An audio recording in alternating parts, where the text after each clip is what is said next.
রাজা, মন্ত্রী, হাতি, ঘোড়া, সৈন্য, সামন্ত দিয়ে উভয় পক্ষের সামনাসামনি অবস্থান। এ যেন এক যুদ্ধের ময়দান। নিজেদের বহর নিয়ে প্রতিপক্ষের দুর্গে আক্রমণ করে সবাইকে পরাস্ত করে প্রতিপক্ষের রাজা আত্মসমর্পণের মধ্য দিয়ে বিজয় নিশ্চিত করতে চলছে পাল্টাপাল্টি এ লড়াই। একটু মনোযোগ হারালে হারাতে হতে পারে নিজের সাম্রাজ্য।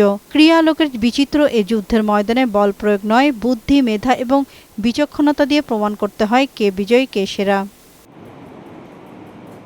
এটি কুষ্টিয়ায় শহীদ আবরার ফাহাদ স্টেডিয়ামে 2 দিনব্যাপী অনুষ্ঠিত কাজী মোতাহার হোসেন আন্তর্জাতিক দাবা প্রতিযোগিতায় অংশ নেয়া দাবাড়ুদের চিত্র।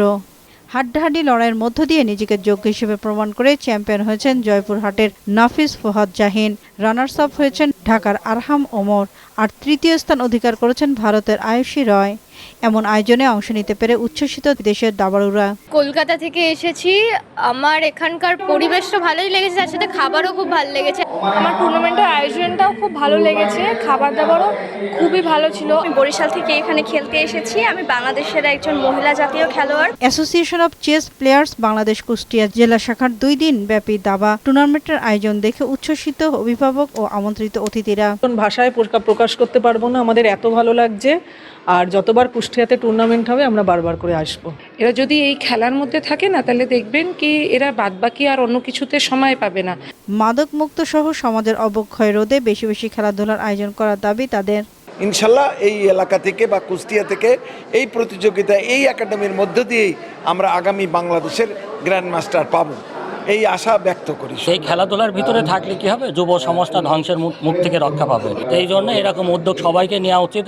আয়োজকরা বলছেন, তরুণদের মাদক ও মোবাইল আসক্তি থেকে খেলার মাঠে ফেরানোর প্রত্যয়ে এবং দাবা প্রেমিকদের উৎসাহিত করতে এই আয়োজন।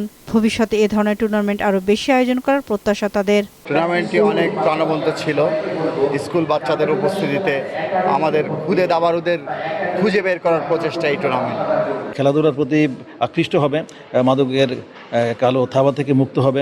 আমরা আশা করি এই টুর্নামেন্ট থেকে অনেক ভালো প্লেয়ার বের হবে, যারা আমাদের এই কুষ্টিয়া এবং বাংলাদেশের মুখ উজ্জ্বল করবে। শুক্রবার সকাল থেকে 2 দিন ব্যাপী আন্তর্জাতিক দাবা টুর্নামেন্টে শনিবার রাতে পুরস্কার বিতরণ অনুষ্ঠানের মধ্য দিয়ে শেষ হয়। এতে অংশ নেয় ভারত ও বাংলাদেশের বিভিন্ন জেলার 66 জন দাবাড়ু। Bangla TV news desk.